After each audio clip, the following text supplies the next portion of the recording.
Hi everyone, number one Marmaduke fan here. I worked on a Saturday. I'm so happy to be fully employed, but I've been looking forward to doing this comic book review all day. So we're looking at two covers here. This is for Captain Marvel Higher, Further, Faster, More, Volume 1, but apparently there are a whole bunch of Volume 1 Captain Marvels, and Case Closed, Volume 1 by Goshio Aoyama. I'm not going to review Captain Marvel in this review.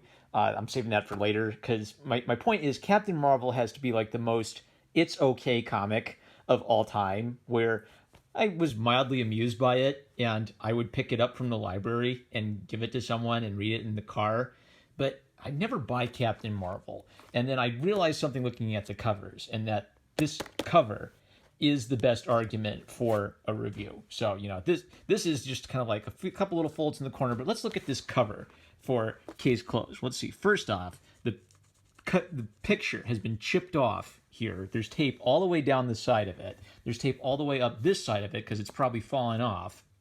This is worn away. It's been folded over. There's chips, and the corner has entirely worn away, period. Like it doesn't exist anymore. And then there are multiple pages throughout it that just show that this isn't just me reviewing this book. This is like 30 years of people checking this book out of the library, recommending this book to you. This is like a talisman of library comics. So I'm trying to read every comic in my library, and just looking at this cover and realizing how much love this book has gotten over decades. That's kind of like the most interesting thing I've realized while reading all these library books. So, Case Closed. It's rated for older teens. There are a few grisly murders in it, so probably it's not good for like really little kids. But man, I read this when I was a young Sherlock Holmes fan, and this has got to be like the best example of succeeding at doing what you set out to accomplish.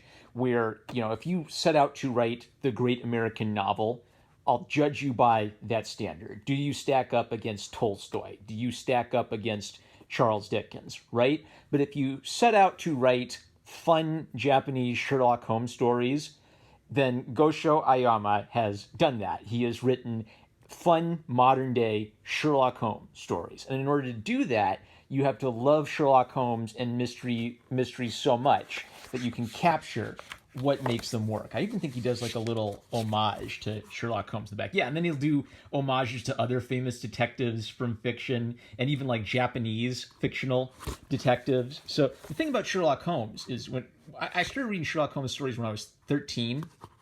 And most of what I remember about Sherlock Holmes is his intensity and his cocaine addiction, which he kind of like subtly acknowledges without mentioning cocaine in the description, right? But I don't remember too much about the forensic mysteries that Holmes would get up to. I was always more interested in the deductive reasoning and just like the intense energy of the character. But for a lot of mysteries series, like the crime and the how did it happen aspect of it is the fun of it. And that's exactly what this is. This isn't like a realistic, forensic analysis story. This is a fun, goofy, spectacular murder mystery series. And there's so much love for Holmes and these other characters that just gets captured in every little sequence.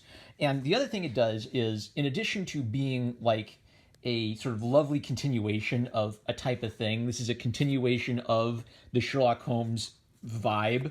It also then adds to that some of its own unique twisteroos and character moments. So Jimmy Kudo, who knows if that's even, maybe that's an anglicization of his name. That's how old this manga is. They might not have translated that. But the setup is he wants to be a literal modern day Sherlock Holmes. So not only does Goshio Aoyama freaking love Sherlock Holmes stories and want to write a bunch of Sherlock Holmes stories, he has a main character who freaking loves Sherlock Holmes stories and wants to be Sherlock Holmes. Right? There's just so much of Goshio Aoyama in his character in this setup. So at first you kind of said, he's a junior in high school, he likes a girl. Another great thing about this is I don't want to spoil the mysteries because I do recommend this and I do want you to get this book. So I'm going to try to do a mostly spoiler-free review, except unless you look at the page and realize what's going on. So we're gonna try for. Let's see if I can do it. Can I manage to review this comic without spoiling it? So one thing that's cool is almost every single chapter, unless it's sort of like a break chapter in between like a really big case and then setting up the next big case, has a little mystery to it. So there might be like a big mystery that he's trying to solve, but within each step of the big mystery, there's a little mystery for him to solve. And you get a little feel for the character on kind of like his normal day being a high school Sherlock Holmes dude. And then I don't think this is a spoiler because you can sort of tell this from the cover. The second you open it up, you realize on the cover there's a 6-year-old kid. He's a high school kid. So minor spoiler, these bad guys beat him up and they give him a pill. It's kind of ridiculous because they don't know what the pill's going to do. And then the pill turns him into like a 6-year-old. So now he's got a problem.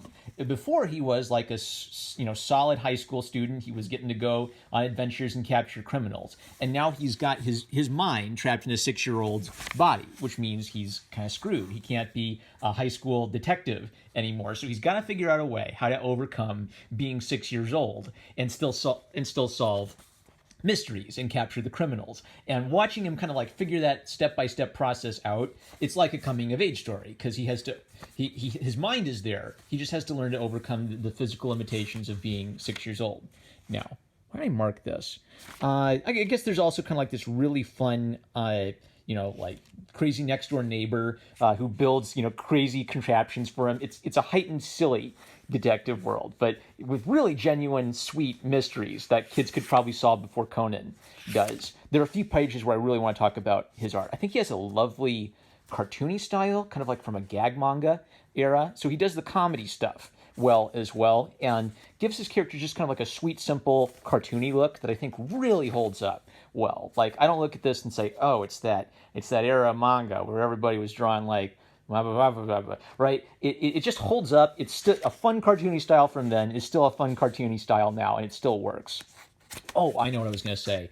So one of the things that Goshio Aoyama is really good at in his art is placing emphasis on important things. So, like little scene, oh, silly, silly, silly, silly, and then like this really kind of pregnant pause where Rachel looks at little Conan and he looks oddly familiar and she can't quite place it. So this is like a significant moment, and it's given like this really, not only is it given space and like this extra white space behind it to make them pop, but even like those little sketchy lines along the top of them, kind of like they're well lit, right? It's just having you kind of like pause and appreciate that. And I think that Goshio is really, really good at adding emphasis to important things, and then moving quickly on like the fun little tee hee, it's so silly scenes. Now, why did I highlight this? There's another one. So he liked, when he was big, when he was a junior in high school, he liked her, she liked him. She was kind of tsundere, so he never got her to like openly admit that she liked him.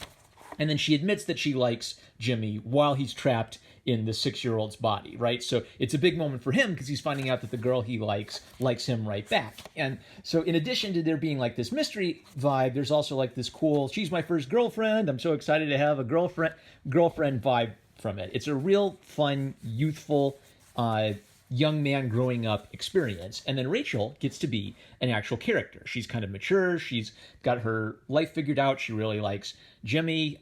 She's kind of got a maternal instinct towards the 6-year-old, which is kind of ironic because he actually is a junior in high school and he wants to marry her. And so he's in this weird, crazy scenario. Like, you could almost this is one of the weird things about manga. Like, he transforms into a 6-year-old. Okay. What does that add? Well, in this case, it adds some comedy and it adds some drama as he has to overcome that. But really, the themes and the pacing of it are still that of like a young guy in high school trying to figure out his life and get on top of everything. So the comedy starts, oh, look, a Great Dane. We love Great Danes on this channel. So the comedy really starts coming in when he has to find a way to still be a detective. And so his trick is that Rachel's father is kind of a bumbling private investigator, and so he gets to tag along on the murders, right, to check out the murder crime scene, and he'll ask a bunch of questions. But then he gets told to shut up because he's a little kid. So he has to find ways to sort of like walk Richard Moore with baby steps through the mystery, and this adds a whole little layer of like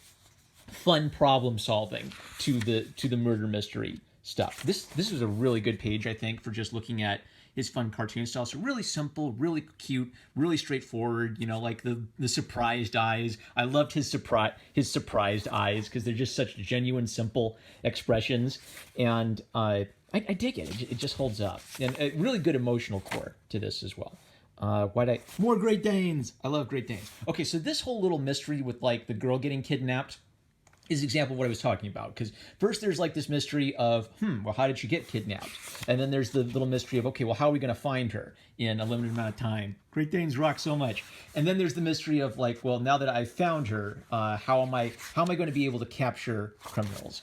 And I think I will spoil this because this is a really important scene. So I won't spoil the mysteries because I want you to read the mysteries and solve the mysteries on your own. But I will talk about a couple little plot things. So he tracks down the the kidnapper, and there's some like really dramatic, diagonal panels and angles as he's getting beat up, and then a arm comes in and blocks the bat, and it's Rachel. And this is a really believable like girl beats up guy scene. A, because we've established that Rachel is the lead of the karate team, and B, her fighting style makes sense. So block, front kick straight to the jaw, a few jabs to the gut, and then a jumping, like spinning side kick to the face. So it makes perfect sense what she's doing. It's not just like, oh, random scene of her like judo throwing the guy, random scene of her choking the guy, random scene of her martial arts flipping the guy. It's like you can really follow logically the sequence of events to the end, and the follow through at the end. So that makes Rachel more believable as a martial arts girl because you understand what it is she's doing, and it makes sense in the real world. And then she starts adding more to the story as not only kind of like a maternal figure for little Conan, but also as his secret to capturing criminals, since he's too little to do anything to capture them. Okay, I really love this page. So he's talking to like his crazy next door neighbor, and there's the white panel, and then this black arrow comes in, and everything turns to gray. And because the eye translates values in relation to their other values, because this is surrounded by black, this gray looks white and it pops more. And then if you were to have that same gray surrounded by white, that gray looks darker and it pops less, right? So you interpret every color and every value in relation to the values that surround it. So moody dark thing as he remembers, and then coming out of the flashback back to white. So it's a pure black and white complete tonal shift from the present day to the flashback back to the present day. I thought that was really innovative and really clever. And then there are cool gadgets, and he solves this really dope mystery that's kind of got like there are just enough clues that maybe the kid could work it out. They're pretty tough little mysteries. You'd have to be pretty thoughtful or a real mystery fan, I think, to solve some of these. But he does give you the clues you need to actually try to figure out what happened if you're paying attention and reading carefully. So I think for any kid age 13 and up, this is their Sherlock Holmes. I can't get enough of Sherlock Holmes fix. I want to solve all the mysteries. Plus it adds like all of this unique comedy and really fun art that holds up. Why did I mark this?